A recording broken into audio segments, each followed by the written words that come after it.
The path to the real begins with obedience, but it flowers in love, love that dissolves the self into the light of the beloved. To move from the outer form to the inner reality is not rebellion, but return. Sufism is the heart of religion breathing from within. Welcome to Bookscape Epic Reads, where we dive deep into the world of popular books, exploring timeless classics and modern bestsellers alike. Join us for in-depth reviews, insightful discussions, reflections. Let roll. Before one dares to step into the sacred terrain of the spirit, before the foot touches the soil of the unseen garden, there must first come a pause, an awakening, a turning of the inner gaze. This is where we begin, not in knowledge, not in belief, but in yearning. The Garden of Truth is not a landscape found on maps. It is an inner topography, an eternal space that unfolds only to the heart that seeks with humility and longing. Seyyed Hossein Nasr does not open this garden to us as a historian of religion or a cultural interpreter. He welcomes us as a guardian of a wisdom tradition, one that still breathes within the soul of Islam, especially in its innermost chamber, Sufism. This is not the Islam of political headlines or sociological analysis. This is the Islam of light, of the soul's return to the source, of a truth that existed before time and will outlast the stars. In this introduction, Nasr reminds us of what we have forgotten, that truth is not an abstraction, but a living reality. It is not merely a correct statement, but a presence, a revealing, a divine unfolding.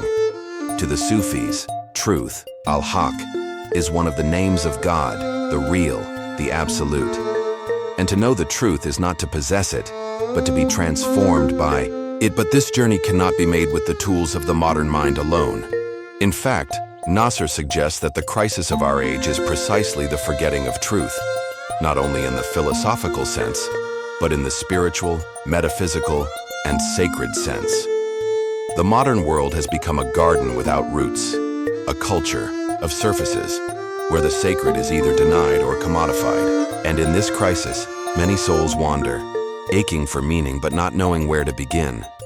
This is why the Garden of Truth begins not with a doctrine, but with an invitation. The garden does not force its way upon us. It whispers through longing. It waits behind the veil of things. And it reveals itself only to the one who is willing to unlearn, to humble the ego, to seek not answers, but a greater silence into which truth may speak. To knock at this gate is to ask the real questions once more. Who am I? What is the soul? What is the purpose of life? What is the relation between God and the world? And what does it mean to live in remembrance? In Sufism, these questions are not answered once and for all. They are entered, they are lived. The truth is not an object but a path. It is a journey inward and upward. It is a ladder of being, a spiral toward the real. The introduction of this book calls us not to escape the world, but to re-see it with the eyes of the heart. It challenges the reductionism of the age that sees the human being as mere dust, driven by impulse and chance. Instead, Nasr returns us to the ancient view, that the human is a microcosm, a mirror of the divine, a being with the capacity for transcendence. To knock at the gate of the Garden of Truth is to say, I believe there is more than matter, more than data, more than utility and speed and power. There is beauty, there is mystery, there is depth, and there is the beloved, always waiting on the other side of our forgetfulness. As we prepare to walk through the rest of this garden, let us leave behind the noise of the world, not to escape it, but to remember what the world truly is when seen through the light of the sacred. The gate is open. The scent of roses is already in the air. All that remains is to enter. To walk the spiritual path is to embark on the most ancient of all journeys, the return from multiplicity to unity, from dispersion to centeredness, from forgetfulness to remembrance. In the Garden of Truth, Seyyed Hossein Nasr reminds us that this journey is not an escape from life, but a penetration into its very heart. And the path that leads there is carved through the soul's commitment to walk from Shariah, the sacred law, toward Haqiqah, the ultimate truth of existence. But this is not a journey in opposition. Rather, it is a deepening, a flowering from the outer bark to the inner sap. Shariah, in its true meaning, is not merely a system of external rules or legal codes. It is the way, the divine order manifested in the world of action. It shapes the form of a life in harmony with the divine will. It roots the traveler. It cleanses the vessel. It orients the soul. Yet it is not the end. It is the gateway. Beyond the outer form lies tariqah, the path of spiritual practice, of discipline, of inner purification. This is the realm of the seeker, the murid, guided by a sheikh, a master of the path. Here, religion is no longer a societal identity. It becomes a living fire. Prayers become breaths of longing. Rituals become steps toward intimacy. The ego is slowly humbled and the heart begins to awaken. But even the path must dissolve into something deeper. That depth is Haqiqah, truth not as doctrine, but as direct unveiling. It is here that the soul begins to see with the eye of the heart, Ayn al-Qalb. It is no longer enough to speak about God. One must encounter God. No longer enough to believe in unity. One must taste it. This is the realm where dualities collapse.